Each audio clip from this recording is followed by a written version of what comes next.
And that's when I came in here and I saw her in the chair. She was taped to it. I just kind of stopped for a minute. I didn't know what to think or what to do. And then I just went up to her and I was checking her pulse. The woman you just saw was Amelia Carr, and she was describing the last moments of Heather Strong. And this is where Heather was then buried. You're about to watch the most thrilling case you've ever seen, where the detectives used hidden recorders along with other strategic moves to crack the case and unravel what happened to Heather Strong. On February 15, 2009, 26-year-old Heather Strong went missing after she finished her shift as a waitress at Iron Skillet in Marion County, Florida. She had left her children with their biological father, Joshua Fulgham, and had not returned since. It was unlike Heather to disappear like that, and even more unlike her to leave the children with Josh, who had just returned from prison. On February 18th, Heather's mother, Carolyn Spence, finally gave in after not being able to contact her daughter for 3 days. A missing persons report was filed. After talking to Heather's colleagues, it was discovered that prior to his release and her disappearance, she'd gotten a very stressful call from Josh in prison. Hello? Hey, please don't hang up. I'm not. Heather, why did you do this? Josh, because I can't, you promised me, I can't live like this. Well, are you going to push this or what? You're not going to do that, Josh. You're going to kill me when you get out of there. Naturally, all eyes were on Josh after this. Not only had Heather seemed to think that he would kill her, but Josh also happened to be in prison because he had already made an attempt to kill Heather by strangling her. Heather filed a complaint against him to try to keep him far away from her and her kids. And if that were not enough to suspect Josh, another very compelling piece of evidence was then found. Someone had used Heather's credit card and had been caught doing so on CCTV footage. Why did Josh lie? Was he really the person who saw her last? And who was Amelia Carr? And how was she involved in the disappearance of Heather? The appearance of Josh in the CCTV footage was enough for the police to start investigating him. But as you watch on, you'll see an entangled web of relationships and lies, which ultimately left 2 children deprived of their loving mother. I know for a fact that you used your card, okay? You used your credit card and you got money off of it. Which one? Okay? Her work card. You got money off of it. I didn't get no money off of it. Yes, you did. I'm trying to think. Yes, you did. But you know what? I did get money off that card. You're right. I did get money off that When? card. Oh, shit, now that right there, let me think. Because I'm not for sure on that. Josh. I don't know the exact date. So if I can't believe you on something like this, I understand. do you think I can believe you on anything else? You can't. I can't. Exactly. So you understand where I'm coming from? Yeah. What else am I supposed to? After hitting a wall with Josh, despite showing him evidence and still not getting information from him, the detectives call Amelia in, hoping she'll have some answers. They do not know the extent of her involvement just yet. Amelia is sitting in the room next to Josh, and the detectives now will move back and forth between the two to try and break open this case. Tell me the relationship between you, Josh, and Heather. They split up. Me and him tried a relationship. And then in December, he wanted to work things out for his kids' sake, and we parted ways. And we just agreed that when she came along, we'd have some kind of civil relationship, and it's hard when you got 5 kids between different people. How many kids do you have? 3. You got 3 kids? Yeah. And then she has? 2. The 2 kids. Explain the relationship between you and her. There wasn't really ever one. Excuse me. We had a little bit of contact over the 4 months because she would, when she felt up to it, allow him to see his kids. So we had some kind of contact, but I usually got the, I'm going to kill you, you're a bitch, you're a whore, blah, blah, blah, because me and him had a relationship off and on for the 2 years, almost 2 years. So we pretty much maintained our distance. Don't let Amelia's calm demeanor fool you. She says she did not have any bad blood with Heather, but anyone who knew the two would say otherwise. You got into a conversation with someone where you offered someone some money. Oh. Obviously, you know what I'm talking about. Yeah, I've heard this rumor. It's a rumor? Yeah. How does it more than one person know about it? Because where we live, if you Tell know, me about it. Let me guess, Jason Watshaw. Tell me about it. Why is it that I have to open something up for you to say, oh, and I'm sitting up here and I'm asking you a question. Very specific questions that I'm asking you. Okay? If there's anything else that I need to know, you need to tell me. I think that'd be one that I come up, hey, somebody just said a rumor, or this bullshit rumor is going on, or this is going on, or that's happening. You're gonna walk yourself into some shit that you can't get out of. I'm telling you right now. This is your opportunity, and I only knock once. Okay, well, what I'm telling you is, me and her got into it, and I asked to leave. Well, after that, there were rumors from Jamie, Jason, that I was supposedly trying to pay someone to get rid of her, this and that. I'm not going to stoop to that kind of a level over a man. I'm sorry, it's not worth it. I have 3 kids I've raised by myself. This is another one I can raise by myself. I wouldn't do that. And they have done nothing but made my life hell for as long as I can remember. Jamie Acom, Jason Lanshaw. Those are 2 people who, for as long as I can remember, have made my life hell. Okay. People associated with Jamie. And everybody hates you. If you only knew. So you're saying that you never grabbed a knife? No, I never grabbed a knife. You never grabbed a handful of her hair? No, because she would have beat my butt. Trust me. I'm pregnant. She didn't want me having his kids. She would have hurt me. Sit tight and think about this, okay? Okay. Josh is in the other room, by the way. Okay. Amelia went to almost anyone who would listen and offered them $500 to kill Heather. But more interestingly, a little snippet from Amelia's past, she'd been abused by her father when she was younger. She spoke out against him after tolerating the abuse for many years, and he was finally put in jail. When he got out, he too offered people exactly $500 to kill Amelia. Understanding the whole case, it's clear that Amelia truly had a rough childhood. But what is the reasoning behind her crimes? I'm telling you right now, your boyfriend has thrown you under the bus. He's admitted to lying. He's admitted, okay, that he is involved in this and knows about it. Okay? Mm-hmm. And that you know about it. Now you can sit here and play this game all you want. I told you the first time when I held your hand and I looked you square in the eye and I told you this is your opportunity to come clean and be straight. I tell Heather that we're going over to Amelia's house. I hold the door open. Heather goes in. I come in behind her. And I'm like, Heather, listen, I want you to sit down so we can talk. And she's like, hell no, I'm out of here. And that's about the time Amelia walked in the door. And that's when she really started getting loud. I tried to grab a hold to her. And she jerked loose of me, so I let her go. She started down the hall. And that's when Amelia hit her in the head with that flashlight. That's when Heather came back. I called her. I set her up in that chair.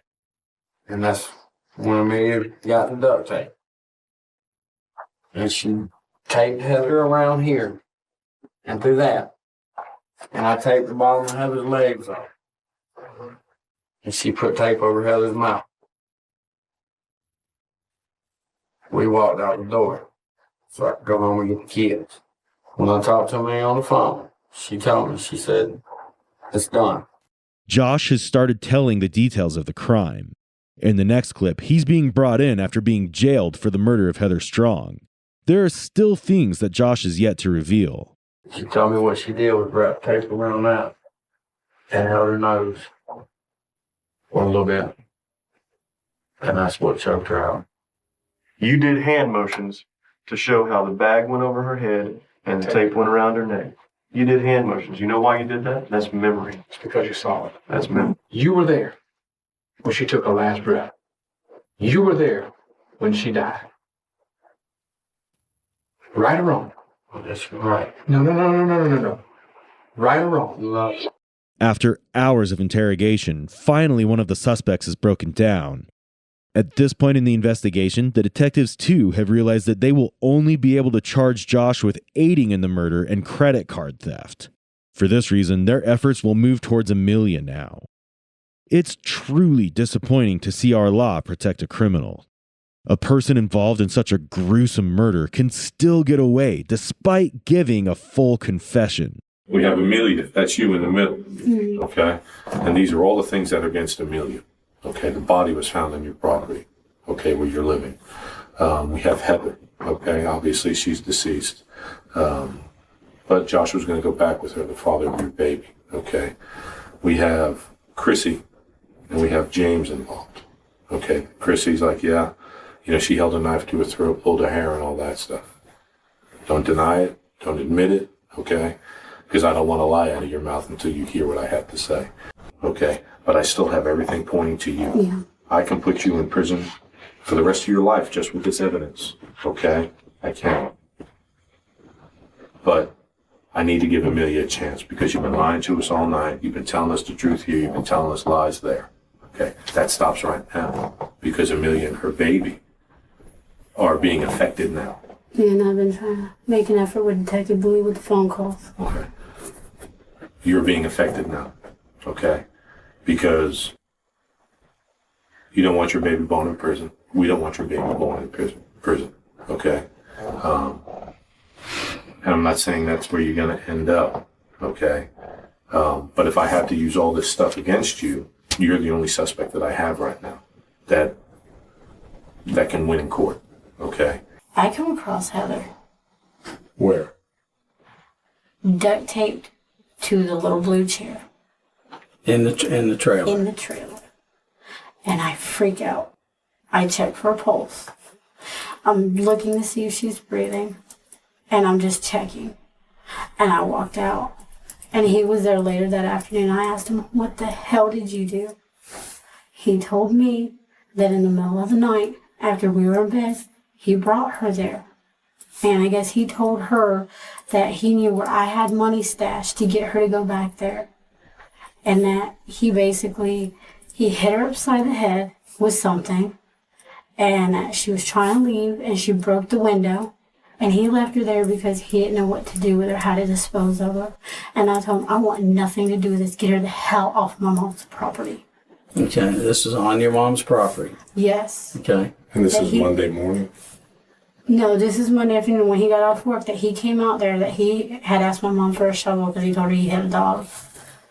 And I told him I wanted nothing to do with it. And I walked out and I told him, if you don't do something, I'm going to call the cops. And what he did after that, I don't know. When you checked her pulse, did you There was find nothing. She was cold. Was she sitting in a chair? She was duct taped to To a this chair. What color chair? It's the only one in that little kitchen area. It's a little Okay. blue chair. Okay. And I told him, I said, you got to do something. I said, I don't want this crap here. I said, Josh, I don't know what the hell's gotten into you, but you need to do something. And he asked my mom for a shovel. What he did, I didn't think he would bury her on my mother's property. I mean, that's just sick. I mean, it's bad enough what he had done, but to do that and make it look the way it's looking now is just not okay. And he told me, if you tell anybody, I'll make sure you go down with me and you'll be right next to her. Right next to her. Okay. So why didn't you tell us the truth in the beginning? Why didn't you tell Because us? I was scared. You were scared. I mean, like I told you, I have kids. I mean, I've seen people go to prison for knowing stuff. Amelia's body language has changed completely, and she realizes that it's time to give up. Now she too will take the detectives to the crime scene, explaining her side of the events. And I just kept walking. And that's when I came in here and I saw her in the chair. And she was taped to it. I just kind of stopped for a minute. I didn't know what to think or what to do. And then I just went up to her and I was checking her pulse. And when you say the chair, Right there. And she was slouched in the chair and her head was leaning back. And I kind of panicked Even after showing the detectives the crime scene and the body, Amelia continues to lie about the extent of her involvement. But what Josh says next will leave no room for her lies. She started down the hall. Amelia, that's when Amelia hit her. She went back and went into that window with her hand. When she did, I grabbed her and I put her in a chair. And I held her down on the chair. Was she fighting then? Well, she really couldn't, man. My big old ass to her little bitty self. The adrenaline was flowing. And I just held her. Amelia taped her. She had her arm around her neck. She was trying to snap her neck. She had this hand right here was coming over her head, over her nose. And where were you? I was still sitting on her. And once I knew that Heather had got weak, I could tell she was getting weak.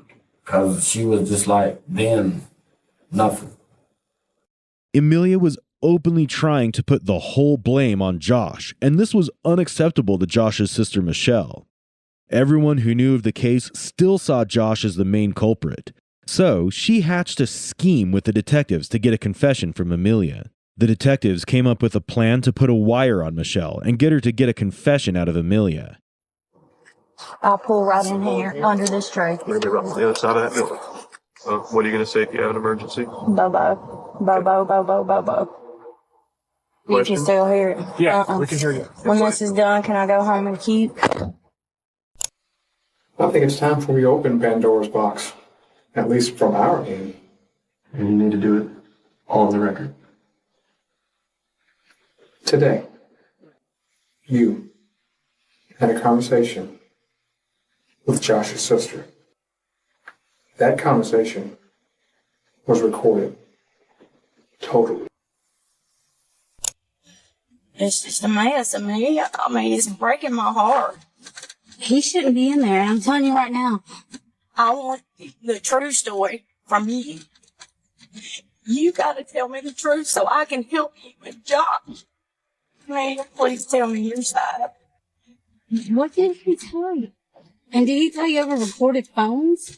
No. Please tell him just to keep his mouth shut and to keep his head up because everything's going to be okay. I don't know when. But he's got to stop talking to them. I can't sleep. I can't eat. I hadn't ate since Wednesday. So I want detail. I don't know if you can handle it, Michelle. Amelia, it would be better. It would be better knowing than not knowing. You tried to snap her neck. That didn't work. You did. He didn't see any other way out, Michelle. I mean, how many more times was he gonna... But why would you try to break her neck? I figured to be quick and painless. I was fucking detective. Oh, crap. Hey, how you doing? Hey, your mama told us you were up here. Okay. Can we talk to you for a second? Yeah. No one actually expected Amelia to confess, but she did, and this was one of the biggest pieces of evidence used against her in her trial. You, out of your own mouth, admitted to being there. You used some of the words that I just used. I waited in the house for a few minutes, just like I was told. There was a recorder in her car. There was a microphone in her car so we could listen to you. We didn't just stumble across that car sitting in the park. Yeah, no. Okay?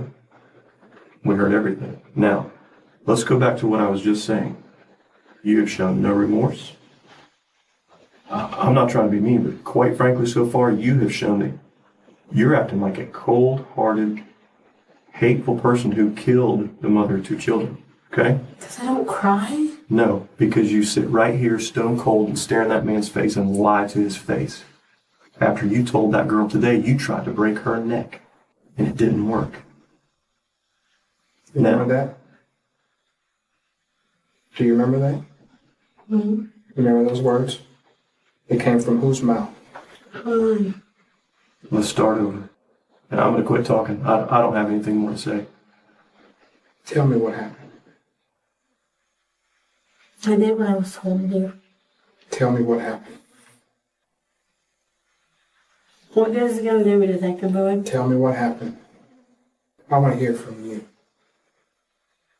Get that burden off your back. Tell me what happened.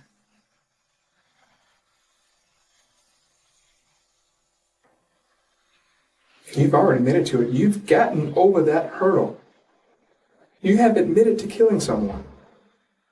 No, I admitted to attempted, and it didn't work. He killed her.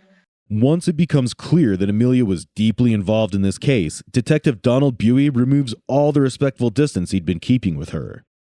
Earlier, she was given a comfortable interrogation room with a sofa, but those luxuries too are taken away now.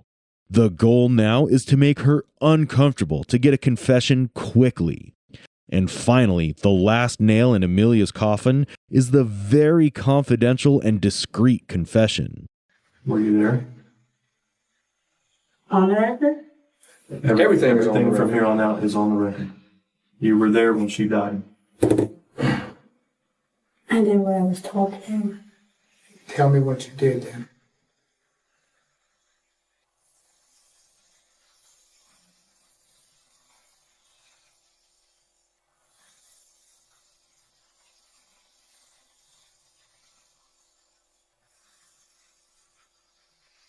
Let me tell you this.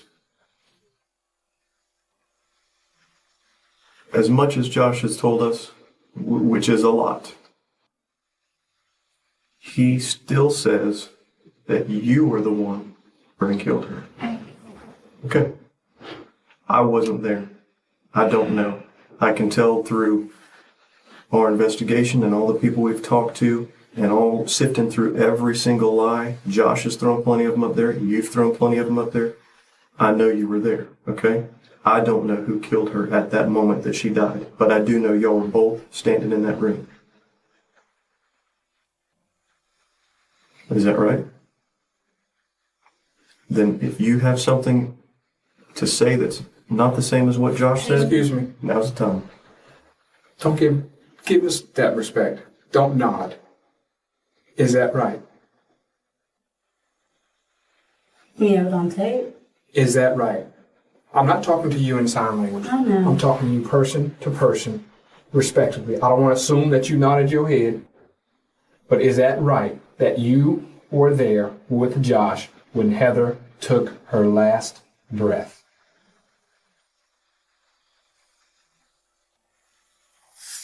I can't hear you. Yes. What did you guys do after she took her last breath?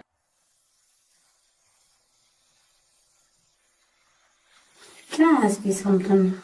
Can you answer If that for I me? stop Can you answer answering that? questions, you're just going to go ahead and arrest me, right?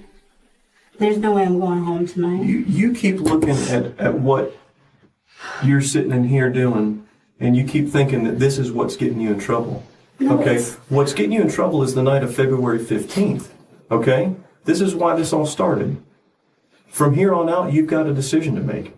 You can still play these games and still try to weasel out of whatever you think you can weasel out of, or you can take the right path. And the right path is sitting in here saying, you know what? I did something wrong. If I had the chance to take it back, I would, but I can't. So you know what? Here's what happens. I apologize. If I could take it back, I would. I'm sorry. So far, the only thing you've done here is tried to save your own behind, even though you killed a woman. I didn't kill her. Yes, you did. Then tell me what happened. Because I did not Josh kill her. says you did it. After you tried to break her neck and couldn't do it, you killed her. I did not kill her. Show me something different then. Because Josh has been telling us the truth for several days. I did not kill her. He wasn't himself, Detective Boyd. He was not. You were not either. I was scared. Was anyone stopping you from running out that door? Fear? Was anyone stopping you from running out that door? Fear, but I guess that doesn't count, huh? No, it does not, sweetheart. I'm sorry. One of you is still lying about some of this, but only you or him knows which one is. That's why I've been asking you from the beginning to tell me the truth. That way, when Amelia opened her mouth and said, I have something to say, we both perk up and said, well, if Amelia's saying that she's the one that's truthful, we have to believe her. At this point... Do you not see why I'd be scared to tell you the truth? There's no need to be afraid of Josh. Josh has never beaten you. Josh has no history of beating you. No, and Josh is in jail right now. But until that night, do you not see why after that night I would be scared to go against him?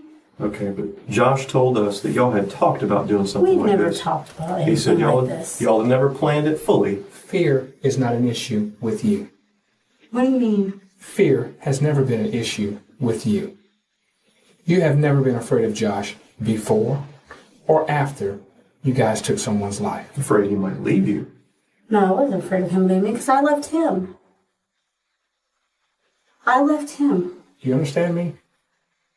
Fear was not an issue. I was afraid to go against him.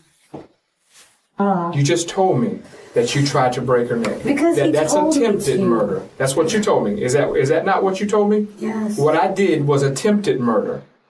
Correct? Because he told me to.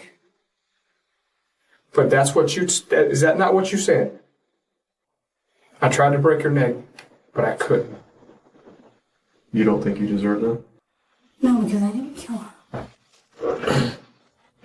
I really didn't. So he calls you, whether you think he was joking or not, he calls you and says, I'm on the way there.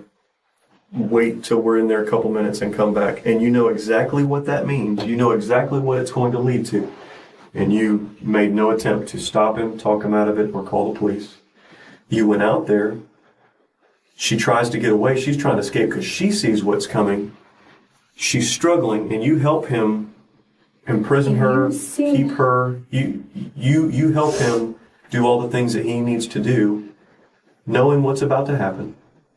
He asks you to kill her, and whether you tried real hard or whether you didn't try real hard, you make an attempt so that it will be quick and painless and she can be put out of her misery.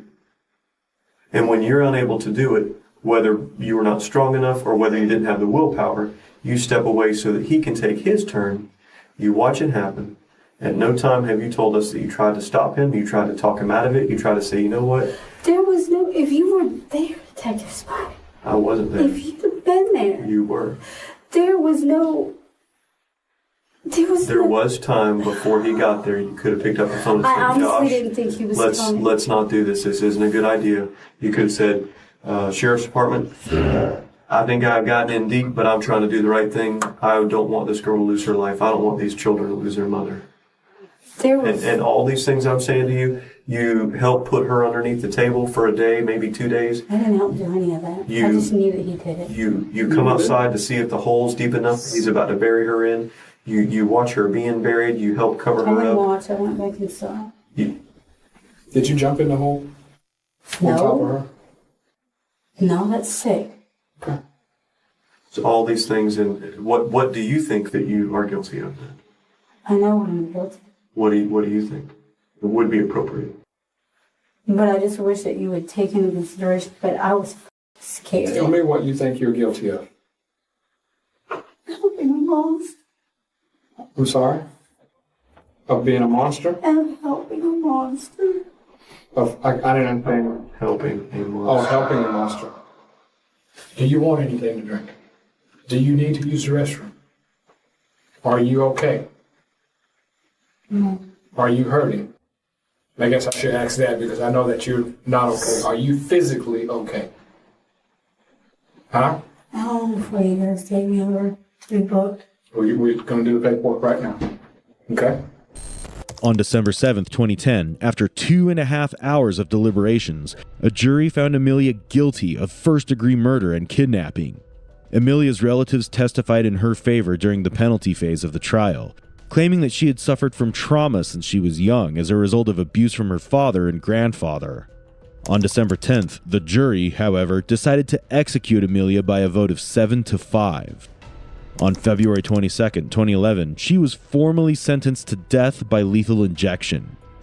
Amelia became the youngest woman to be put on death row in Florida history, and only one of 5 women to be given the sentence in the state. But later, in 2017, this was revised and she was sentenced to life in prison without the possibility of parole. Josh did not get as strict a sentence, especially because he was the key witness against Amelia. Josh was convicted of first-degree murder and kidnapping. He was given the sentence of life in prison. So, it isn't insisting anything. It isn't us making up stories. This is all about you. You left a bar with a girl that you were having a great time with. It isn't like you had some heated, horrible, violent relationship with this person. This isn't something that has been going on and festering, and we've been to your house with domestics and violent arrests. No, this is, you meet a girl pretty much for the first time, casually, and you meet up with them, and then you go home, and you bring her home to your house. That's what happens. And then you spend 5 minutes in the car together, and then she ends up with a bullet in her head. So just riddle me that. Explain it to me. I don't know. I just walked up and there's a car in my driveway with a dead body. With what? Dead body. A dead body? Yes. On November 23, 2019, dispatchers got a 911 call from a worried citizen who had just discovered a body in her backyard. The name of the caller was 51-year-old Yvonne Serrano, and she found the body at 5:55 a.m. in the morning. Soon after, the detectives arrived at the crime scene where the body was collected, and they began to look into the previous night and what had unfolded. The body was soon identified, and it was found to be 21-year-old Daniela Tabares Maya. She was last seen in the CCTV footage of a bar called World of Beer with a couple of friends. But one face looked familiar in that footage. It was Yvonne Serrano. The woman who had reported the body with a gunshot to the forehead was the same woman who had been seen with Daniela when she was last seen alive. It was also clearly visible in the footage that Yvonne and Daniela left together after Yvonne signaled to Daniela to head towards the door. Are they inside the vehicle? No, they're outside the vehicle. Okay. Does it look like they shot themselves or what? I don't know. I just look at it. And you don't know this person? Do you know who that is? I know it's a Nissan. No, but that person, do you know them? It's a girl. Yeah, do you know that girl? I can tell. The detectives were really curious now, and the question remained as to why Yvonne would lie. Within the first few hours of investigation, the first witness became the suspect, and what she would go on to say in the interrogation would make detectives even more sure that Yvonne knew more than she claimed. Okay, you did, after we discussed this case earlier at your residence, agree to come in here with us to the police station, correct? I didn't agree, you probably, but that's okay. I'm here. Well, no, let's not word it that way. Are you here because you want to be here? You were put in handcuffs, correct? Oh, yeah, You recall you were put in handcuffs? No. And you recall that when we were sitting in the kitchen, Detective Young and I in your house, we told you we wanted to ask you some more questions that were investigating the death of Daniela, that you were the last person that we know that's ever alive. We asked if you'd come here and speak with us. Is that correct? That's correct. Okay. All right. So while you were at the World of Beer, you were with Austin, as you mentioned, and you saw Rick, and you saw several people. Alive, and everybody else that, that in and out on the... And Daniela Tabares, this is the person who's been identified, right? Yes. On your driveway, is deceased. Did you see her there last night? Yes, she was there. She was at the World of Beers. And, she was with a bunch of women, the husbands and stuff like that. And I was sitting there, and they were talking, and we were talking, and everybody was having a great time, back and forth. Do you remember what she was wearing? Was it? Oh, God, no. No, you don't recall what Daniela was wearing? No, I didn't pay attention. That wasn't on my... No, because, we're gonna look to spot her on a video there from World of Beer and see who was hanging around there. What were you wearing? The only thing that I remember with her, because it was her hair. That when you go to the gym, you normally ponytail and stuff like that. So and then she had her hair down, and it's wavy and curly, you know, like with big waves. And yeah, that's something I remember. That's what you remember about her last. Well, the two of you did spend some time speaking with each other. Yes, sir. No. I mean, we were talking on the table. You know, like we were here now talking. Everybody was talking, so it wasn't like one-on-one conversation. But did you speak to her? Oh yeah, I did. Do you remember what about? No, we were making. Oh, actually, I did. We were making fun about another girl that was there. When they were talking, you know, all the women were talking about that, and I was like, we were laughing about the conversation. You were drinking that Yes, alcohol? no, beer. Beer. Well, a lot of people say alcohol is like hard. Like right now. This might be a good time for me to show you a picture, see if you can identify anybody in it. Oh my goodness. Okay. Do you know who that is? Right there. That's me. That's you. Okay. That's what I thought. And how about this female kind of behind you? With the wavy, yeah, the wavy hair, that might be her. You think that might be Daniela? Uh-huh. Okay. I think. Given the state of the crime scene and Yvonne's reactions to reporting the crime, there is no room left for the benefit of the doubt. Someone other than Yvonne could not have killed Daniela. So, detectives start questioning her right away as she has become their prime suspect within a few hours of finding the body. While Yvonne claims that she did not know Daniela very well, almost everyone at the gym says otherwise. So you, that white tank top is what you were wearing last night? Okay. Did you, the black tank top you were wearing when we were at your house earlier, I thought you had mentioned that you were wearing that. No. No, I told you. You told me to wait for the beginning. Okay, so maybe one of the patrolmen got it wrong. Yeah. Okay. So, how many beers did you drink?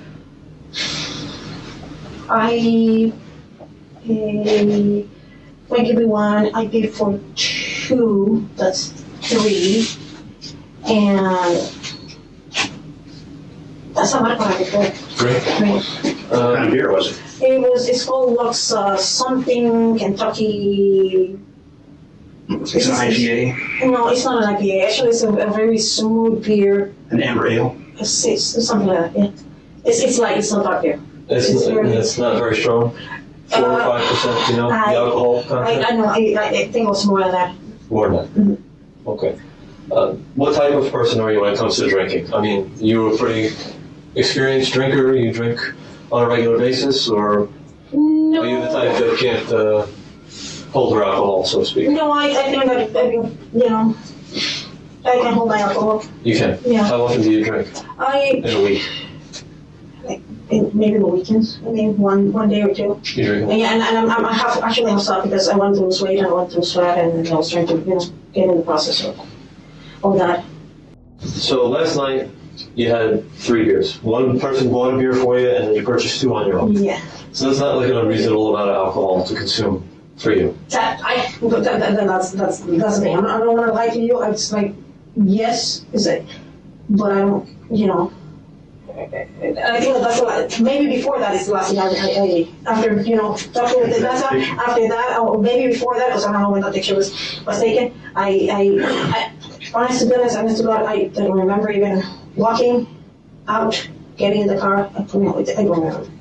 From 3 beers, you don't remember shortly thereafter. I don't know if the time from that photograph. Yeah, I don't know if they're shots. I don't know. You don't know if they're what? If there were somebody by shots, or I don't remember.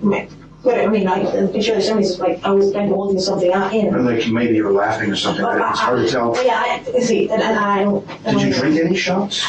No. Well, I don't want to say no, but for what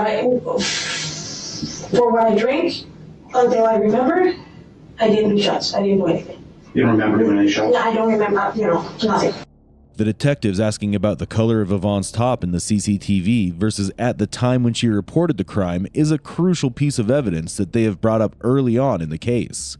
As you keep watching, it will be brought up again, just more aggressively. Meanwhile, Yvonne claims that she can hold her liquor, but she forgets that it's fun to brag about how much alcohol you can hold until you're a murderer hoping to tell the cops you blacked out because of drinking in the hopes of escaping some jail time. What I've got here is a text message from Daniela's phone into Austin. Okay. All right? We know for a fact that Daniela drove me home. Okay. Okay? Okay. Instead, I mean, right? it's obvious she's car is there, and I. Okay. Well, it says here, you got an Uber question mark, just got in. Okay, I was looking for you, but let me know when you get home. You got it, where are you? I'm still here, I'm taking Yvonne home. So this is Daniela saying, I'm taking Yvonne home. Okay. This is at about 1:25. Mm-hmm. Okay? So, you understand that, to our knowledge, you are the last person to see Yvonne alive. You understand that, right? Yes, I understand. So that's Daniela. why I'm to see Daniela, Yvonne, you're Yvonne. Yeah. See Daniela. That's why I'm stressing the importance of having you here and for you to reach back and remember as much as humanly possible. Mm-hmm. Okay. Are you aware of the Maplewood community that kind of butts up to your street there? You got that yellow house to your left, the yellow one that they just blacked out the driveway. You're facing your house, you get the yellow house, then you go a little further and there's a gate there, right? Yes. There's a guard gate there. There's a guard gate there. There's a camera in that guard gate. Okay. Okay? So I want you to keep that in the back of your mind. No, I do not deny the fact that the car is in my driveway. I don't deny, it's obviously I don't remember getting into her car. I don't remember, from there, the drive or anything. I don't remember getting anything of that. But given the fact that it's in my house, I assume that, I was there. Okay, so I'm not trying to say, I'm not trying to hide anything. I'm honest about I'm telling you, I don't. you don't remember coming home or having I don't remember about that home. Do you have any way of, with your Ring doorbell, which we discussed earlier, that you delete, but of telling us what is your normal path of going into your home? You've got your side garage door, your large garage door, and your front door. How do you normally go in and out of your home? It depends. If you do not drive. I normally get to the garage door, to the side door. Why do you do that? Because it's faster. It's one shot instead of trying to open two things in the you get the lock and one in the bottom. I'm gonna be honest with you. This morning I think that I was still drunk. Everything was blurry. Everything was the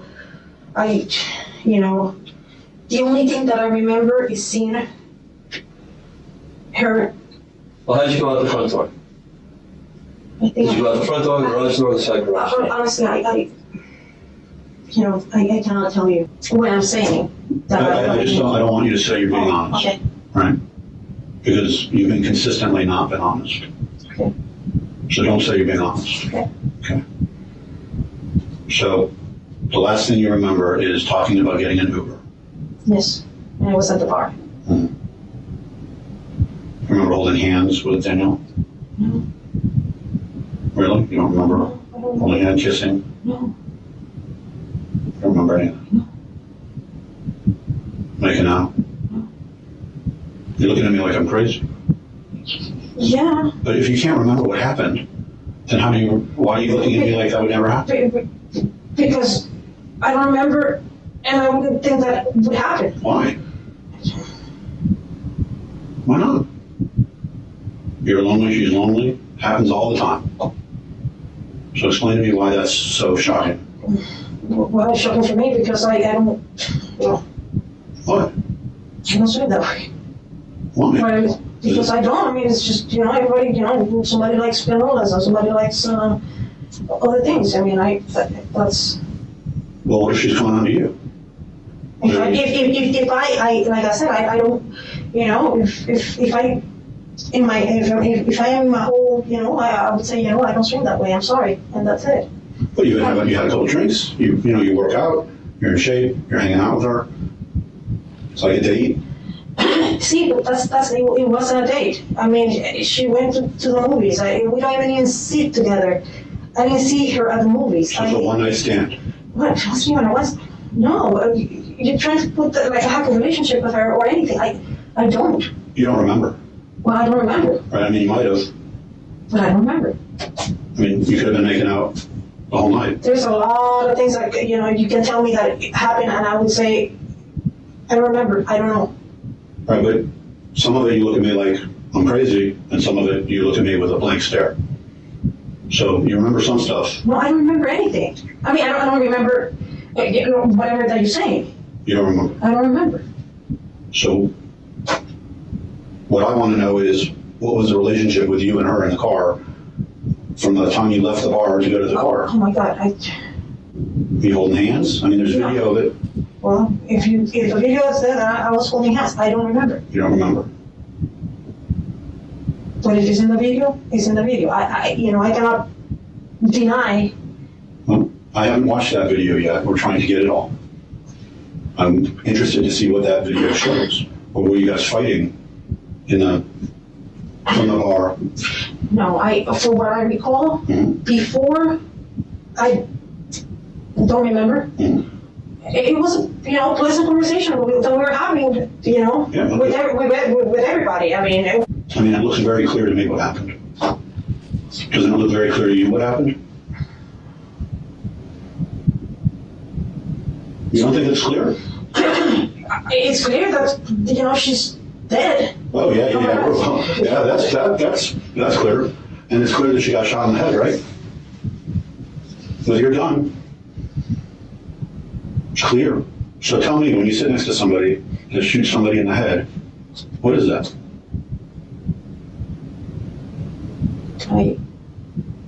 What is it? It's not a trick question. It's murder. Yeah, right? So two people come home from a bar together, and one of them gets shot in the head. Tell me, what is that? Just more, what are you saying? Murder. Yeah. So this isn't rocket science. I understand. You do. You do? You understand? Yes, I do. So you leave with a girl, and she takes you home, and you stay in the car with her for 5 minutes, and she ends up with a bullet in her head, the bullet that came from your gun, and then you go inside and spend 3 hours cleaning up. And then you call us, and then you lie to us for hours. This detective truly makes Yvonne nervous. Nervous enough that she will suddenly remember carrying a gun with her, even though she's been denying the same so far. For Yvonne, confessing to an accidental shooting is better than admitting to having a romantic relationship with Daniela. Watch as Yvonne starts recalling the night with a fresh perspective. My timeline, it's completely off of, the evidence that you have. What I remember, like I said, but now you said that it wasn't. Wait, in the car, that I in the car, and I went around and I looked and I called, but that's what I recall. But I don't know at what time and what moment I got out with my purse and walked in and put him where I normally put him. Put him out of the thing and put him in. So walk me through it. Just tell me. I'm not asking you about the timeline right now. I just want you to walk me through it. Because we know things weren't normal this morning. Nothing was normal. You didn't follow your normal routine when you went into the house. This wasn't a normal situation. I walked in, the gun was in my purse, the gun was in a holster. I walked through the door, I think, and I went to the room, and I pulled it out of my purse.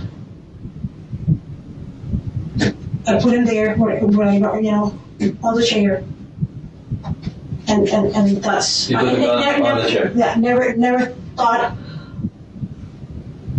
In the holster? When I pulled it out of the purse, it was in the holster. Okay. So it never crossed my mind. Is it still in the holster? Yes. Okay. It should be in the holster. Did you take a shower before you called 911? I haven't taken a shower today. Okay, so you went in. You went straight to your bedroom first? That's the first place you went? Yeah. And I think you opened up your purse, pulled the gun. pulled the gun out. See if my wallet was there.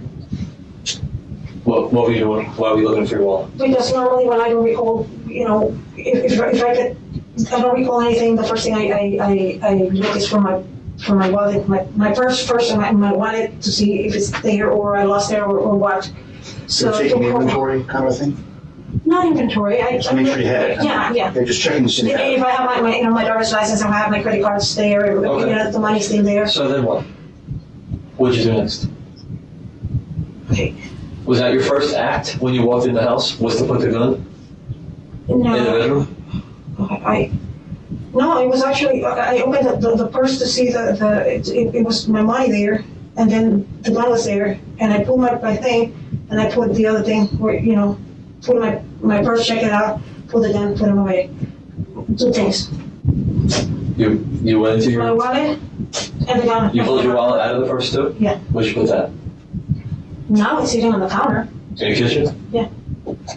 How did it get there? The patrolman asked you for your ID? Yeah, something like that. And then you went over and got it? Yeah, I went over and got it. Okay.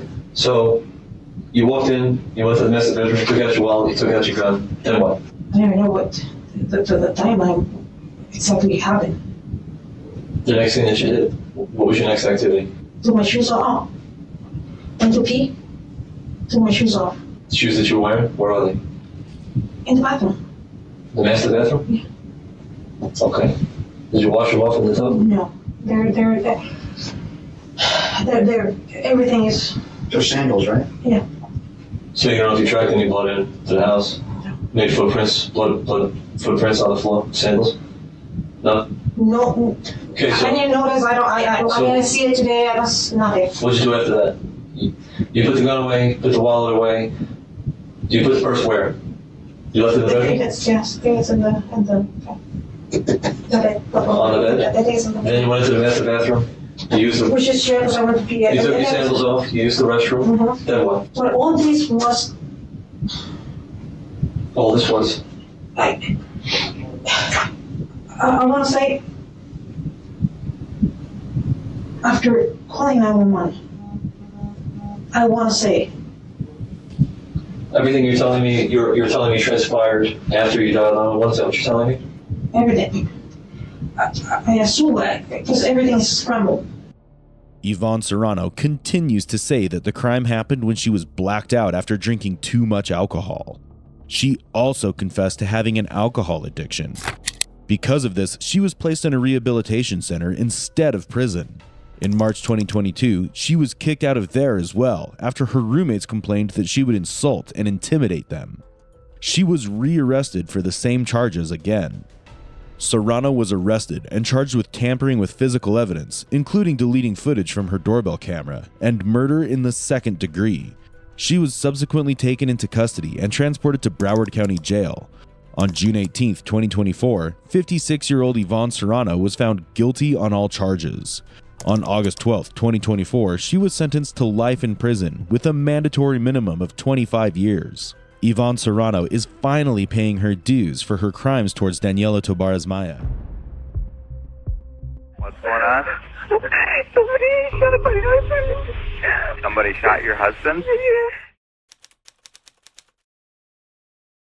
On August 31st, 2010, the life of the Nibbe family changed forever when a masked intruder broke into their home in the farming community of Crystal Lake, Minnesota. At their home on 51275 176th Street, an intruder went straight into the master bedroom and shot James Nibbe, 26, in the head with a shotgun as he slept. At the time that the intruder entered and shot James, his wife, 32-year-old Jennifer Nibbe Lee, had been getting ready for work in the bathroom. She came out when she heard the gunshots. Seeing her, the intruder, who was masked, violently attacked Jennifer as well. Is there anybody else in the house with you? But something wasn't right. The scene didn't add up. In this alleged home invasion, nothing was stolen from the house. James was killed and Jennifer seemed to have been assaulted.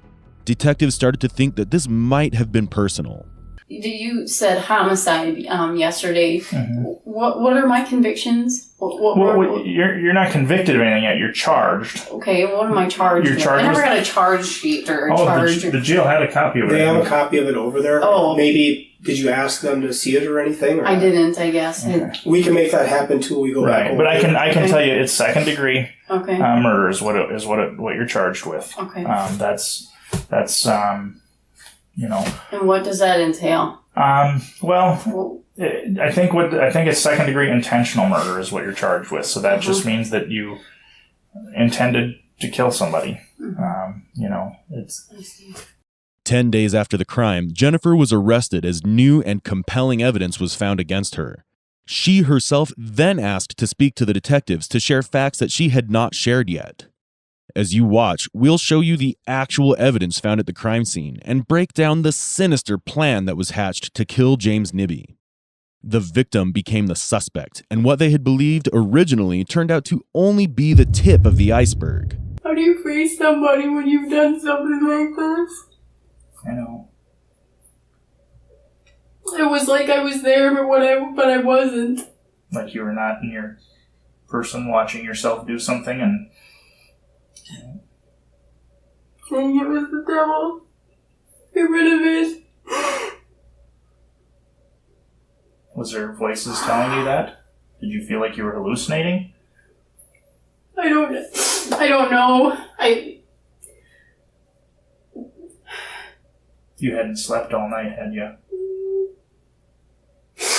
I could tell that morning you looked like you'd been up for hours and hours.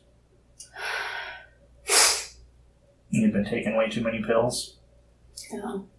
And it wasn't cheap, but I also had to pay for everything else. So. Yeah, it seemed like they said, from what we're hearing, Jim hadn't been working much up until recently. Up until these last 4 weeks, I suppose. So you were carrying the mortgage and the bills and they say working 3 jobs, it's a lot of pressure. I don't understand how somebody goes from this to this, just like that. I don't get it. The household had been late on mortgage and utility bills for months.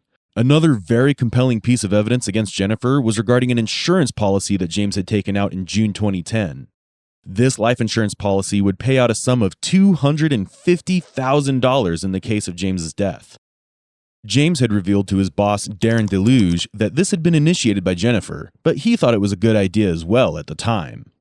The belief that Jennifer killed James for the insurance money only solidified when detectives learned that Jennifer had called the insurance company the very next day after James's death.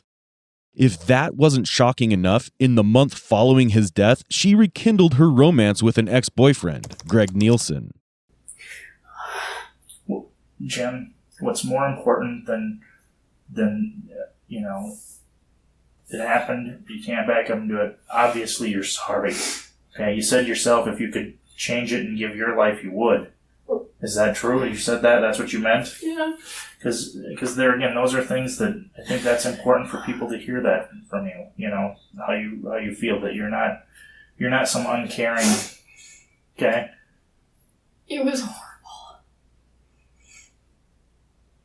It was horrible once it happened. I thought, oh my God, what did I do? What did I do?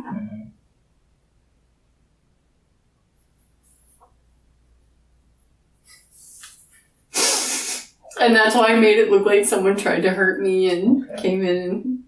Okay. I want to make sure on a couple things, though, that are important, okay? Brady had nothing to do with any of this. No. Swear. I swear to God. No, I swear to God. He doesn't know anything about it. He didn't help you set the scene up or anything. You truly didn't wake him up until afterwards. I swear to God. Okay. I swear on my life. I swear. Well, I know. I believe you if you swear that it's the truth. But I do. But I have to ask you that. Yes. I have to be clear on that. I do. Brady had absolutely nothing to do with it. Each time the detectives feel the conversation is not headed towards a confession, they bring up Brady. This is because they've sensed that he's a soft spot for Jennifer. She immediately reverts to her crimes when her son is brought up, so she can clear his name from the charges or any form of suspicion. He was so startled when I went down there, because I was on the phone with 911. When I went down there to ask him, he was asleep. He was dead asleep, and I called his name twice, and then he finally woke up. With the big eyes, like, what the hell is going on, Mom? Right. So his reactions, which they seem like they're all very normal and appropriate for somebody in that situation, that's all legit. Yeah. Okay. Brady knew nothing about it. Nothing. Okay. Nothing. Did anybody know about it? No. Carrie, nobody? Nobody. Okay. Nobody. Okay, I believe you. How long had you been thinking about it, though, that night? I mean, like you say, you were up all night. I went to sleep at one point. Okay. Because we went to sleep, and I think by the time I actually fell asleep, though, it was like probably 12:30. And then I woke up at 4:30 to my alarm. Okay. And I shut that off, and I had fallen back asleep. Okay. And then when it was 5:30, that's when I all of a sudden got into a panic and went. Because I had taken some meds. And you hadn't had much sleep.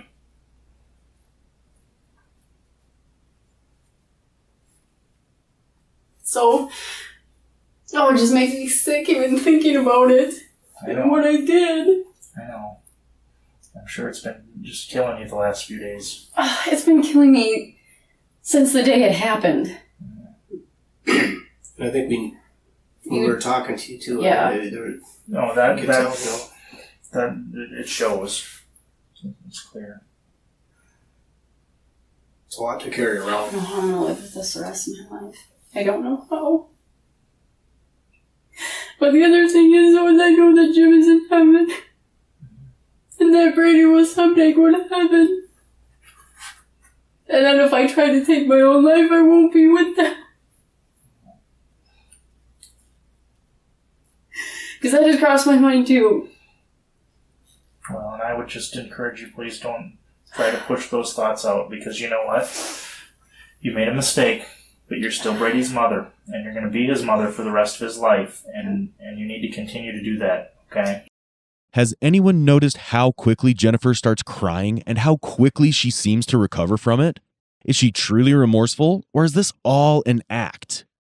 We do need to go through the details, or we'd like to, just one time, okay?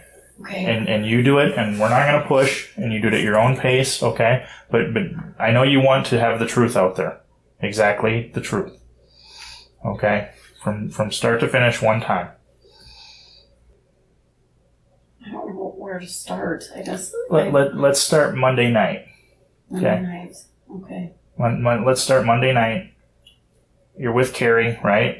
She was not doing well, not feeling well. Is that true? Yep. Okay. I thought it was. Yes, that was very true. Okay. And there is something I'd like to clear up. Supposedly, she said that I didn't go on an ambulance call. I did go on an ambulance call that night. On the ambulance call on Saturday, Yes, the on Saturday night, when she was not feeling well as well. Exactly. Okay. I did go on that Okay. ambulance call, and she said, I told you. And I said, I told you I went on that ambulance Okay, call. so she's mistaken. Yes, Okay. yes. So some things are not always exactly clear in her head either, so, but... I will make a note for us to square that away. And you know what? We can go check the records. Sure. And they'll show that you were there, so. Yeah, exactly. I'll be on the run report, so... Right. Okay. So let's start with Monday night when you're with Carrie. So Monday night, I was with Carrie. We talked about, let's see, what did we talk about? She wasn't feeling good. We talked about all at work, because they had tried to, I guess, get her to work and didn't work. And the bosses were mad because they had made her come in on Sunday, and I guess she had a work note saying she wasn't supposed to be there and stuff. Okay.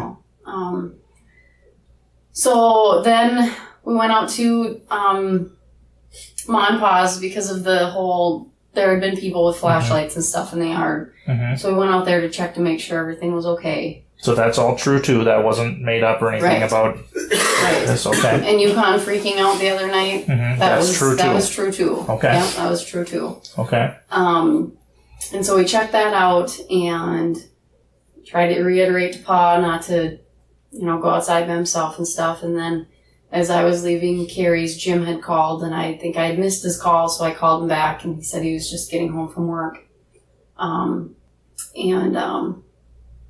So I went back home. Oh, this is horrible. I know. It's horrible, though, you guys. I know. And yes, I had to, Jim, there was a gun Jim had bought for me. That's true too. That's very true. Okay. Jim bought the gun for me, wanted me to learn how to target practice. Mm-hmm. Was he, when you got home Monday night, was he already home or did you get home first? He was home first and then He I was got home and then home. you He got was there. outside dinking around. So I Okay. said, you want to help? Or I said, do you want me to target shoot? Because you've been wanting me to target shoot. He had bought me that gun. So we target shoot, or we did our target practice or whatever, went inside, got a little to eat. Brady and I had our meatball fart. Yeah, I think we shot first. Then went inside to eat. And then went inside to eat. Okay. Yeah. And then me and Brady had our little meatball fight. And so then I came back upstairs and had finished off the rest of the meatballs and the mashed potatoes, and Jim had been making some other leftovers and stuff for him. And then I put a few dishes away and I brushed my teeth, and then Jim and I went and sat on the couch and watched TV. And he had set the gun in the corner. Where at? In which room? In but next to the sliding glass door. Okay. He set that in the corner, and I knew the ammo was up there too. Okay. Because we had put that there. And he had showed you how to load the gun? Mm-hmm. And Yeah, because we went deer hunting the year before. I mean, he was trying to teach me how to do all that with any type of gun that he was getting me to use. So. And then we watched the news until 10:30 and went to bed. He was after me about a lot, and that was something that bothered me. Okay. Caused some friction between you two? Yeah. He, wanted on a pretty regular basis, and I tried the best I could, but sometimes I just, had problems with that, and if you continue to push and push and push, it just ends up not being fun for the other person, Right. So, just be tension. To the outside world, Jennifer and James seemed happily married, but that was not the case, or she wouldn't be sitting in an interrogation room. At the crime scene, Jennifer's diary was found, which mentioned her affair with Greg and how happy she was talking to him. Their chats, which included intimate messages between the two, were found as well. And though she had not met Greg yet, according to their chats, she had planned to be intimate with him just 2 days after James was killed. It looks like she was ready to move on to her next relationship. Could this have been the main motive behind this heinous crime? So there was resentment there, because it was a constant thing. A constant, you want to do it, you want to do it, you want it. And there was no romance left when it came to that. It was like, fine, just finish and get it over with so I can go to sleep, I guess. So, so I actually had made something up that I had a yeast infection or something like that. Okay. So he was... Sorry, guys. No, it's all right. And he was that night wanting to... Yep. And you didn't want to? And I didn't want to. Did it become a big fight, or was it just kind of the... He usually just got mad and rolled over and went to bed. That's usually the way it would go. Okay. That happened every week. Okay. If not twice a week, he would get mad at me for it. If he could have it every day, he could, but sometimes when you're approached in certain ways, it's just not fun anymore. So, so I laid there. I had taken some pills before I'd gone to bed. Do you remember how many? Probably like 6 or 8.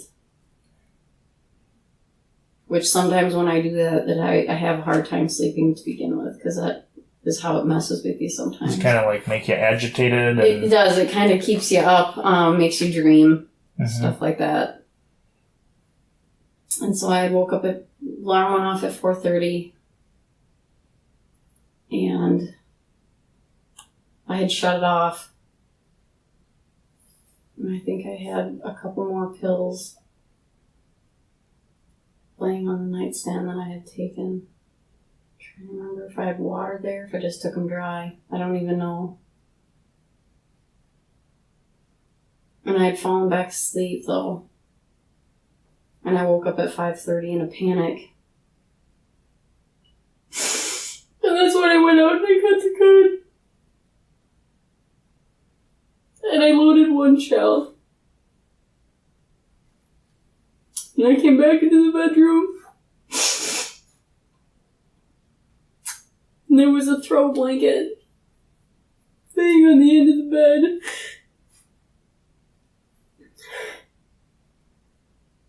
So I took that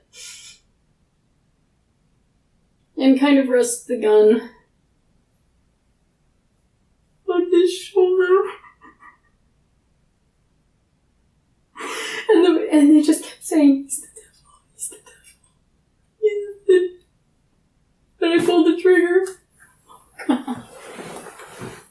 It's okay. Oh my god, I'm just so sick about this. This is not me. I am not this person. And then I put the gun down and realized he wasn't bleeding.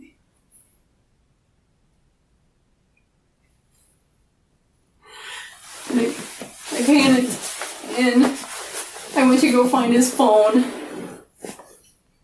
And I couldn't find it, so I had to run out to the craft room to get mine. Okay. Called 911 and I went back in to check on him. I couldn't feel a pulse. Where did you check, on his neck or his wrist, or? I think I checked on his wrist and his neck. Okay. I can't remember, to be honest with you, I can't. But at that point, you knew he was gone.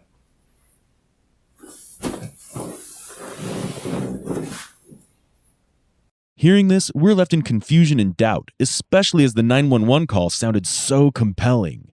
But finally, the truth has come out about what actually happened that night. I just have to clarify a couple things, okay? Yeah. You said that there was a throw rug, is what you describe it as? Throw blanket? Throw blanket. Yeah. And you put that up there on his shoulder and rested the gun on it. Mm-hmm. Was that for any other reason other than to stabilize the gun? Were you trying to make it quieter so that Brady wouldn't wake up or anything like that?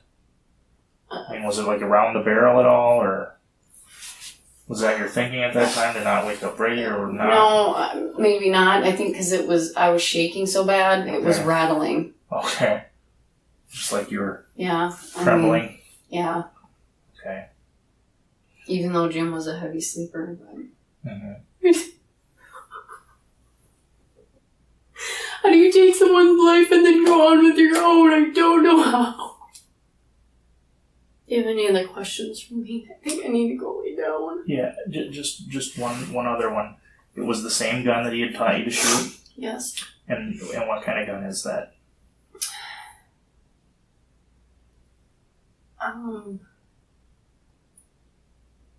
mean, is it a 12 gauge or a 20 gauge? I can't. Is it a shotgun? It's a shotgun with a scope. Okay. And it's the action, do you know what kind of action it is? How you have to load a bullet in it? Like a semi-automatic? Is that what you mean? Do you have to pump it? You have to pump it. Okay. Is that in order to... Okay, because there is another gun up there that Brady brought up. Yes. And I just want to verify we're on, because we'll have to sort that out, and our scientists will have to do that. And you used the ammunition you said was the same ammunition? Yep. And it was what kind? Was it birdshot or slug? It was slug, I think. Okay. And do you know the difference? No. To be honest, I don't. Okay. No. But that's what you were shooting outside was slugs. I believe it was slugs. Which is what you use for deer hunting, is what he's having you practice with. I think so, yes. Okay. And I know Mike said that we weren't going to push you, and is it okay if I ask you? Because I was wondering too, and because we had talked that morning and stuff, and then I went in there and you were on the couch sitting there with Brady. Things that kind of, there was stuff laying there in the room, and there was a chair that was moved and stuff. Mm-hmm. When did all that stuff get put in the room or changed, or? Because our assumption was that it, you kind of set that stuff up. That was, I can't remember if it was before or after. Okay. Do you remember though what was put out there and moved around and stuff? I know I had pushed the chair. I had disheveled the chair. Yeah. The rocking. Yeah, the rocking chair with the newsstand next to it. Okay. And the rope and the knife. Okay. And where did the rope come from? It was on the counter. Okay. And the knife is a kitchen knife? Yeah. And then the sai, that big weed cutter thing, how does that come into play in this? Were you thinking that would help your story about an intruder, or? It was out in the garage. In the attached garage? Yeah. Okay. And so you brought that in there and just laid it down? Yes. Okay. That would have been before you called 911, though. Yes. The detective's original suspicion turned out to be on point. The Nibbe household rested on their large plot of farming land. There had been no sign of forced entry or any extra tire tracks or footprints. The invasion could not have been random, and all the materials needed for the killing and attack were found in the household. It was the partner after all. Watch as she explains how she inflicted her own injuries to make the invasion story come to life. I just have a couple other quick questions. When I talked to you before, remember I asked you about impact spatter on your clothing? Yeah. The clothing that we collected from you, was it the clothing you were wearing at the time? Yeah. It was. But you were very confident that there would be no impact spatter on there. Why is that? Or I don't know. you just were playing it? Yeah. Okay. Because that day you said, there won't be any blood spatter on my clothing. Oh, I didn't. I don't even remember that, to be honest with you. Okay. I don't. Okay. I just was wondering if you had changed clothes or something, or why you were, because you were very confident in that answer. And I just was curious because, usually when there's something where there's a gunshot, as you know, there's blood splatter and it gets on your clothes, and the scientists can look at that and see that it's a different type of stain, versus, and just the last couple things. So the cuts on your legs, you inflicted? Yes. The marks on your neck? Yes, you inflicted. Brady didn't help you inflict any of those things or do any of that? No. I know you said he's not involved, but I'm just making sure. The one mark on your neck looked like a fork mark? Like a fork? What did you use to make the marks on your neck, I guess, is what I'm asking. A knife. You used the knife to make the marks on your neck? Yeah. Okay. Yeah. And same thing with your arms? Yeah. And the knife that you put out there, or a different knife? No, the same knife. That same knife. Yeah. Okay. Jennifer had been very impulsive, and because of this, she did not have enough time to get rid of the evidence like her diary and chats. Her story, too, has many loopholes, and it's not going to be long before she's put behind bars. There's probably more questions. Is there anything that you want us to make sure that goes in the report that the prosecutor knows that, I know you're sorry, right? Very That's sorry. obvious. That's obvious, but have you talked to anybody and told anybody about this yet, Jen? No. Besides us? No. A couple other just quick things. Ed Erickson? Yeah. You two never actually slept together? No. It was all just texting? It was all texting. So it was just flirting? Absolutely. There was never anything physical? Absolutely not. Okay. Nothing physical ever. Okay. No. Okay. No. So he knew nothing of any of this? No, absolutely not. No. Didn't say, get rid of your husband? No. Nothing like that? So No. he's not involved in this in any way? No, he's not. No, he's not. Okay. No. In the end, she didn't end up with her husband or new potential partner. Jennifer's greed, addiction, and impulsivity landed her in jail. During her trial in 2012, Jennifer Nibbe's attorney, Rich Hillesheim, said there was more to the story behind James Nibbe's death. Hillesheim said he was prepared to tell a jury that his client was the victim of physical and sexual abuse. He said James's behavior was why a woman with no criminal background ended up doing something so drastic. In the end, in June 2012, District Court Judge Bradley Walker sentenced Jennifer Nibbe to 25 years in prison. With good behavior and credit for the 700 days she'd already served in prison, she could be placed on supervised release in 15 years. Things didn't go as planned for Jennifer. She staged the crime scene to look like a home invasion and played the victim for as long as she could. Even after getting caught, she blamed it on her addictions and the alleged violence against her. But do you believe her? Do addictions really turn you into a killer? Whatever it may be, a loving member of the family was taken too soon. We found a baby, and that it was a whole baby, so it was only pieces. She was found in the point inlet, and that the DNA on that baby comes back to you being the mother. This is Arya Singh, 4 years after committing an unspeakable crime and burying her dark secret, believing she'd escaped justice. Now she stands accused of drowning her daughter, whose naked, dismembered body was found floating face down in the ocean in a scene too horrific to imagine. On June 1st, 2018, at approximately 1:20 p.m., an off-duty Boynton Beach firefighter made a chilling discovery. A newborn baby girl, unclothed and floating face down in the Boynton Beach Inlet in Florida. With no immediate way to identify her, authorities named her Baby June based on the month she was found. The Palm Beach County Sheriff's Office, along with local authorities, launched an extensive investigation to uncover the infant's identity. However, despite their relentless efforts, no leads surfaced and the case eventually went cold. In 2022, detectives leveraged cutting-edge forensic genealogy by entering Baby June's DNA into a genetic database 4 years later. This led them to a distant relative on her father's side, ultimately identifying and locating the baby's biological father, Ronaldus, who was then brought in to be interviewed. Ronaldus, unaware of the child's very existence, cooperated fully with authorities. He provided crucial information suggesting the mother could be his former girlfriend, 30-year-old Arya Singh. Following this revelation, detectives took Arya Singh into custody on December 15th, 2022. How, for the abortions that you had, how late in the pregnancy were you when you had those? 8 to 11 weeks. All of them? Yes. Okay. Have you ever carried a baby till full term? No. Okay. What if I told you that we found a baby on June 1st, 2018, and that it was a whole baby, so it was only pieces, she was found in the Boynton Inlet, and that the DNA on that baby comes back to you being the mother? That wouldn't make sense. No. Do you want to see the baby? Sure. Maybe I can show you. So are you familiar with the Boynton Inlet? Yes. Okay. Have you been there recently? Like, do you go there often? When's the last time you think you went there? After Ronnie and I broke up. Okay. That had to be the last time because I used that place to think. Okay. It's a good place to think, actually. It's big. Yeah. Not a lot of people. Okay. Have you ever seen this baby? No. Okay. So this is the baby we found.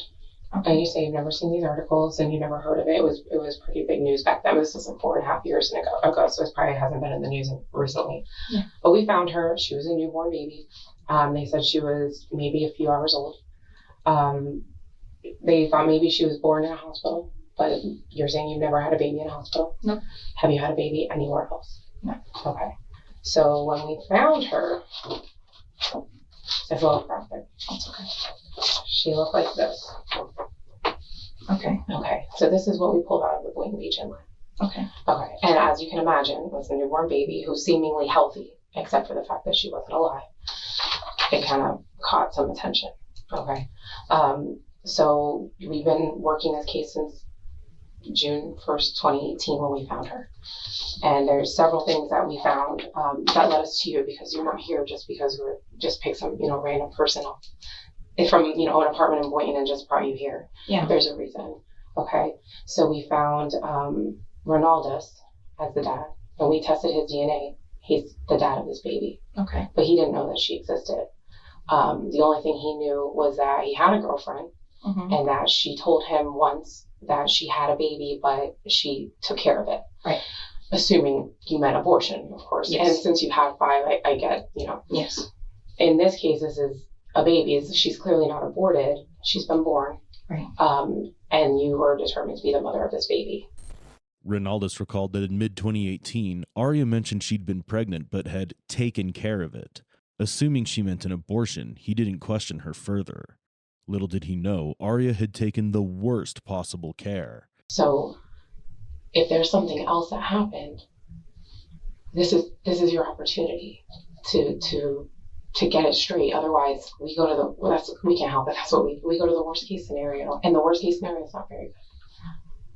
Can I be guaranteed that I'd be leaving here today to I can't fix? guarantee that. I can't make you any promises. I know I read that to you on your. I can't make you any promises to make you say anything. However, if you didn't, and I'm talking like murder, if you didn't intentionally kill this baby, there's another explanation. And I think I'm thinking there is, because I'm talking to you. I know I don't know you very well. We just met, but I don't really see you doing that. I was having these really bad stomach pains, and I thought I had taken care of it. And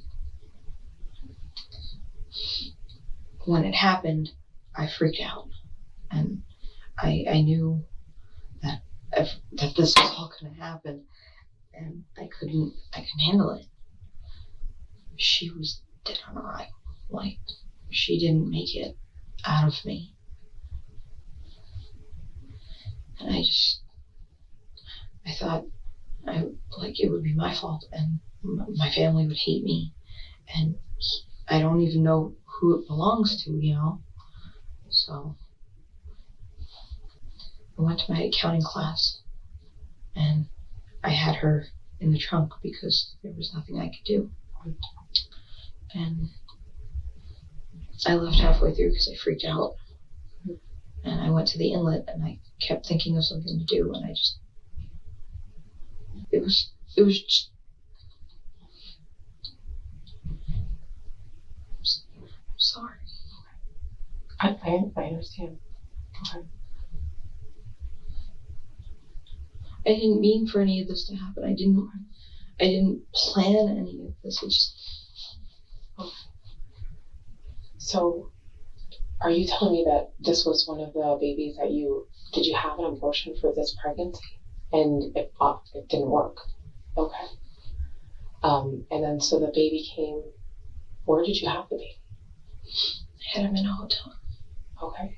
What hotel is this? Boynton Beach. Okay. And Boynton is? Because I couldn't afford to go to an urgent care. Okay. So I sat in there and I thought, my stomach, okay, I can just wait it out for the day. It's fine. I couldn't go home because then they would ask me questions. Why aren't you at work? Why didn't you, So I sat there and everything got worse. And I tried to go to the bathroom thinking, bowel movement, everything's going to be fine. And I exploded. Okay. So you were in the bathroom when she came out? Okay. What did you hear? Nothing. What did you see? It was a lot of blood. Okay. And it was just, I saw her head. That was about it. Okay. There was no noise. There was nothing. Okay. When did you start feeling the stomach pain? Arya insists she had no idea she was pregnant until the baby was born, a statement that might be an attempt to soften her image. However, she's about to discover that the detective has enough forensic evidence to dismantle her story. Early that morning. Okay. Were you still home? Yes. Okay. And when did you realize what was happening? In the bathroom. At the hotel. So you didn't know that you were going into labor. You had no idea there was a baby coming? Mm-mm. So, but you're feeling these really bad pains. So instead of going to a hospital, or I know you said you were reported urgent care, but what was the purpose of going to a hotel room? Was just not to be near my family because I wasn't sure what was going on, and they would have asked me questions like why was I home, and I didn't want to answer any questions, and I didn't want to go to an urgent care because that was just too much money. Okay. And okay, so you have this baby in how long were you at this hotel? A couple hours. Okay. And as soon as she comes out, you realize what happened then. And what's the next thing that you did? I freaked out. Okay. She wasn't making noise. There was nothing there. I thought about calling the police, and then I thought, how does this look?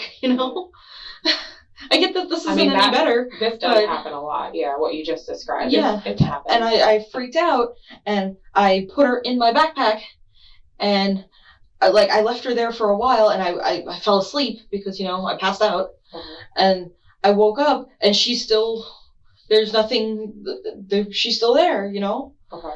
And I freaked out, and I put her in my backpack, and I'm like, okay, I'm going to go to accounting, and then this is all going to be a bad dream, and it's totally fine. And it's not. Okay. I didn't know what to do. Okay. So when she came out, when you saw her, she wasn't moving at all? She wasn't crying? And did you check her breathing, her chest, nothing like that? No, I didn't check anything. You left her in the toilet? Okay.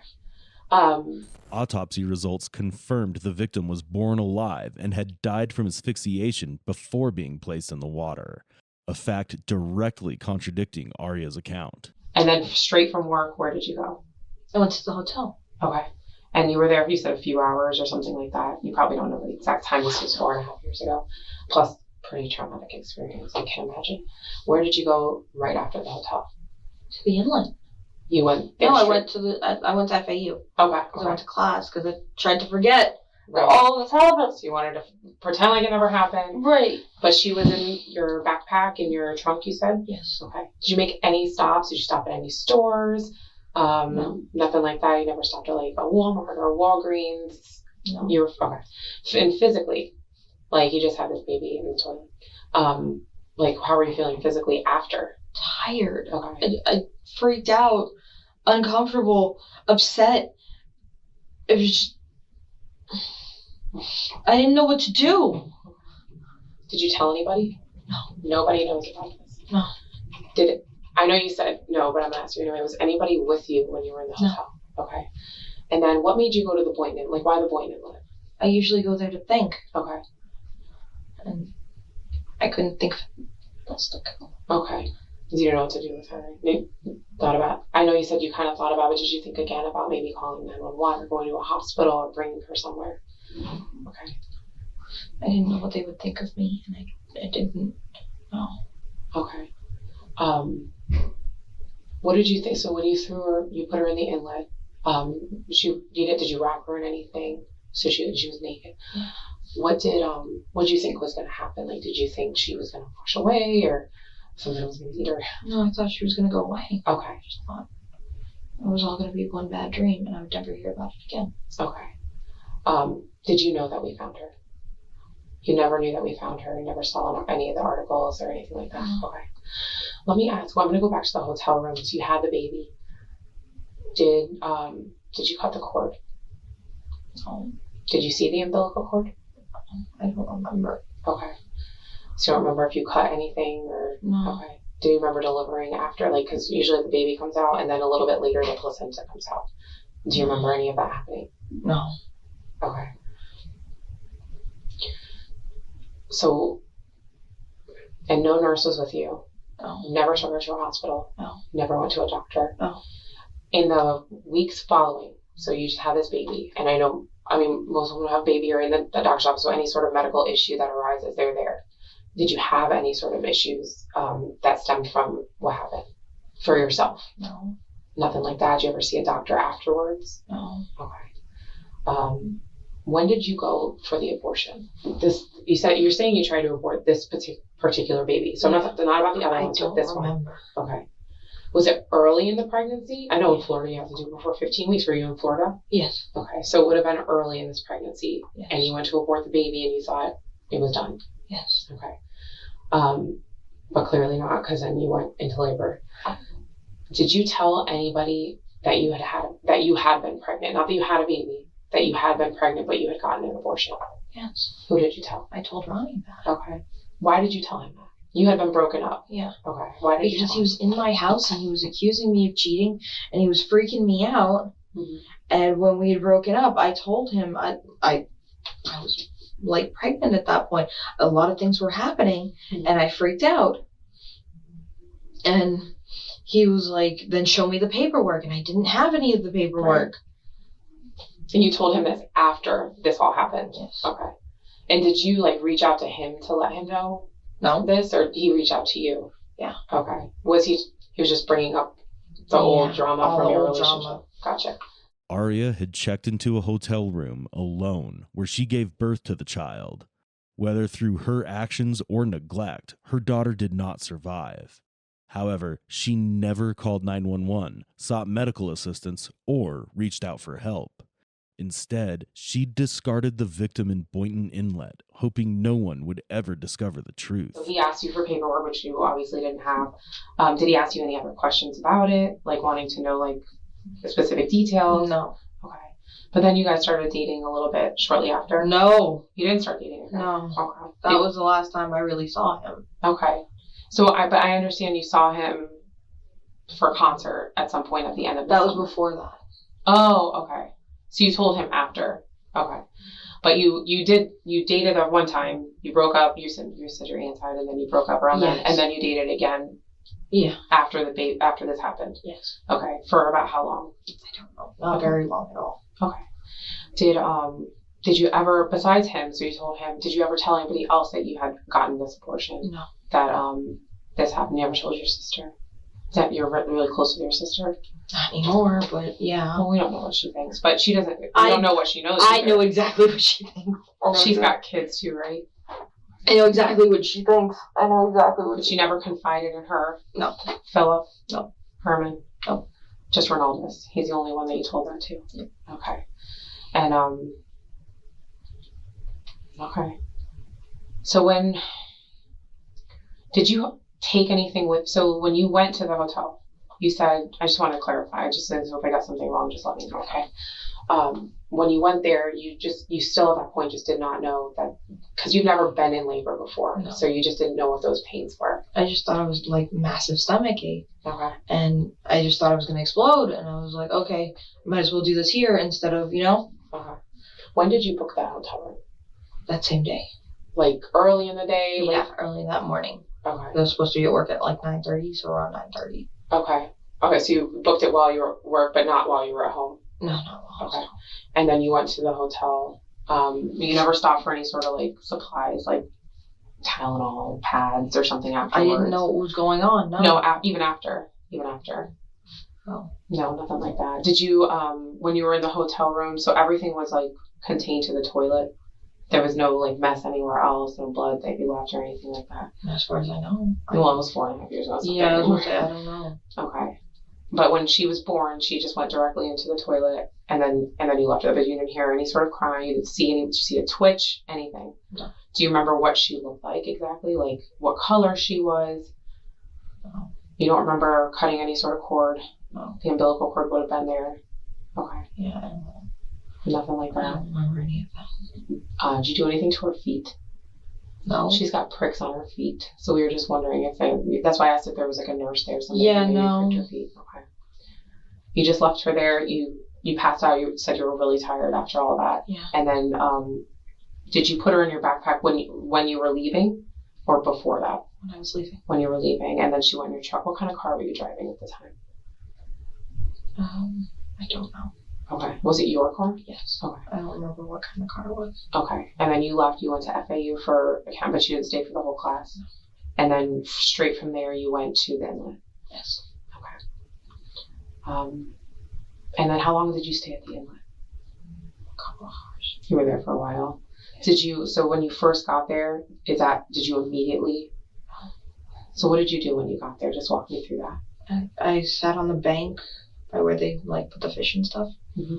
And I sat there and I thought about it, and I was freaked out, and I just emptied the bag. Cell phone records placed Arya at the Boynton Beach Inlet on baby June's birthday, May 30th, 2018, roughly 40 hours before the body was discovered. She had also attempted to locate live streaming cameras in the area, possibly to check if her actions had been recorded. Do you know exactly where in the inlet you put her? If I showed you a picture, would you be able to show me? No. Were you closer to the boat ramp? Do you know the boat ramp I'm talking about? No. Okay, so there's like a park, Ocean Ridge Park? No, no. Okay. You were near the lifeguard stand, or? No, I was near where they do fishing. Okay. Where they park, there's that circle of cars where they park and then they hang out on the side? Yeah. Okay. And was there anybody there? Did you see anybody? No. Or did anybody see you? I don't remember. Okay. Were you worried that somebody may have saw you? No. Okay. And then when you went to put her in, was it, I'm just trying to picture it, but was it like a bank where there's sand and you put her in there, or did you put her over the edge of something? Over the edge. Okay. Okay. So we found her I think, because I'm not really 100% sure exactly what day you were there, but we found her on June 1st. Somebody found her. She didn't get very far. I know you thought she was going to roll up. It just depends. Is this going to be in the news? Probably. It was in the news back then, so I can't say yes or no for sure. But do they have to give my name? Well, your name's on all the paperwork and stuff. Can they edit that out? I don't think so. Great. I don't think it works like that. Did you give her a name? No. You don't really have time to prepare for it at all. No. Yeah, I guess the only thing that I'm just wondering is whether or not she was alive when she was first born. I know you say she wasn't, but sometimes babies don't cry immediately, but they take that breath. There was no noise. Okay, but she went straight into the water head first. She could have just drowned right there. Yeah, I'm sorry.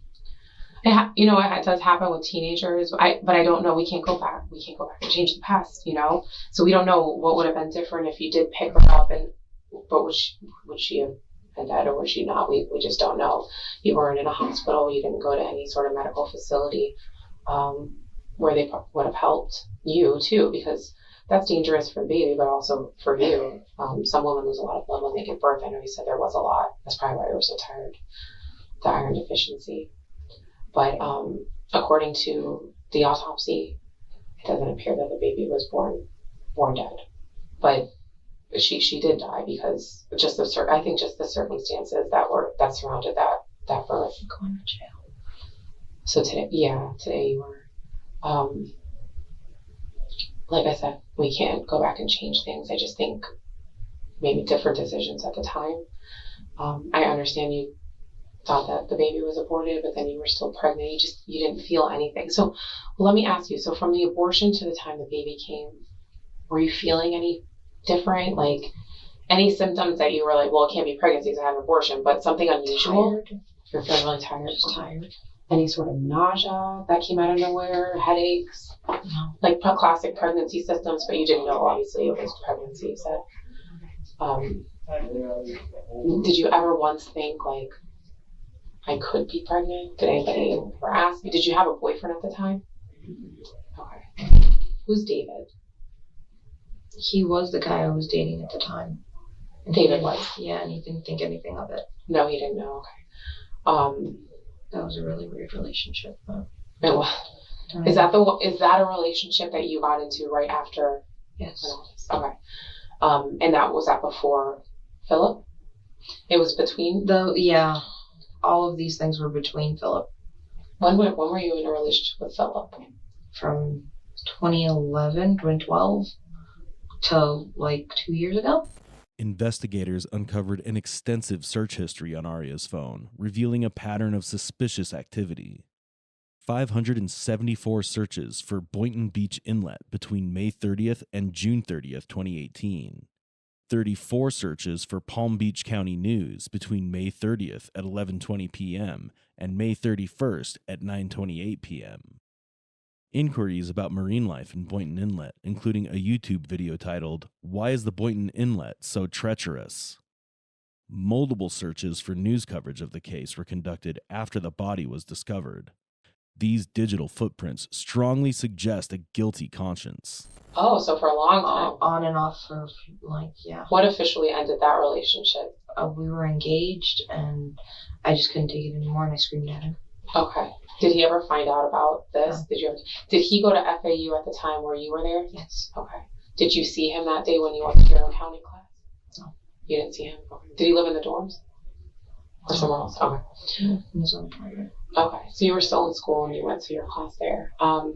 So you worked for that travel nurse. It was like a travel nurse staffing company. Did you work with nurses? Yes. Did you ever talk to anybody about like what to do if you're pregnant, what to do like after you're pregnant, or anything like that? No. Okay. Never asked anybody for medical advice about this without actually telling them what happened. Okay. Okay. Is there anything else you think we should want to go home?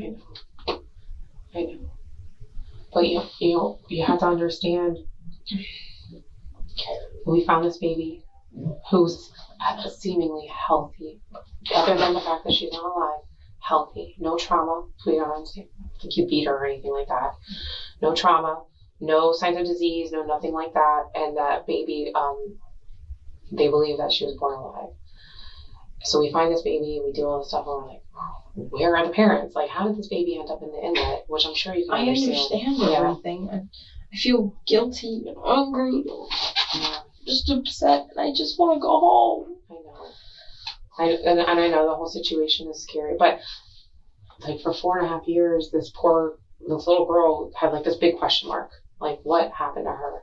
So it's good to know, like that's something good for her, so she can be laid to rest, because she deserves to be laid to rest. You know, she didn't live very long, maybe seconds, minutes, but this will really be the best thing. Yeah, but what happens to my life? Yeah. I understand that sounds really selfish, and I get it. No, I know. But no, I'm not judging you. I know you're scared, you're worried, you're wondering what's going to happen. I can tell you what's going to happen today. Okay, so in the future, like I can't predict the future, things are different, but I can tell you that from here, you're going to go, this is just where we're talking. This was just a kind of a closer place to where you live, so we didn't have to drive you for a long time before I could talk to you. So we can just figure out what actually happened, okay? From here, you will go to the jail. And you'll get a phone call. If you get more after that, I don't know anybody's phone number. Okay.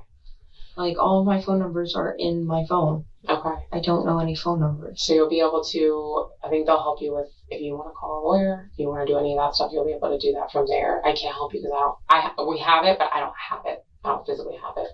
I don't know if we'll be able to get you a phone number. If I can write it on a piece of paper and give it to you. Do you have a passcode on your phone? Yes. What's the passcode? 1204. Okay. Our anniversary. Well, you and Chris, right? Yeah. What if I'm able to get a number out of there, what number would you like? It's Chris's number. It's under emotional support extrovert. Okay. Wow. Okay. So you want us to, I can probably get Chris's number for you. Yeah. That's whose number you want. Okay. And then he can help you call. And now, look, I don't know if you get more after that. I don't want to tell you like the wrong thing. So I know you get the one for sure. If you get more after that, I'm not sure. And then you'll go to first appearance in the morning. Okay, that's when you'll stand in front of a judge. It's a bunch of people, so it won't be just you. It'll be other people who got arrested. And they'll determine if I get to leave and go home. If you get a bond. I don't know how likely it is, but the judge will determine that. Okay. And you have to post bond.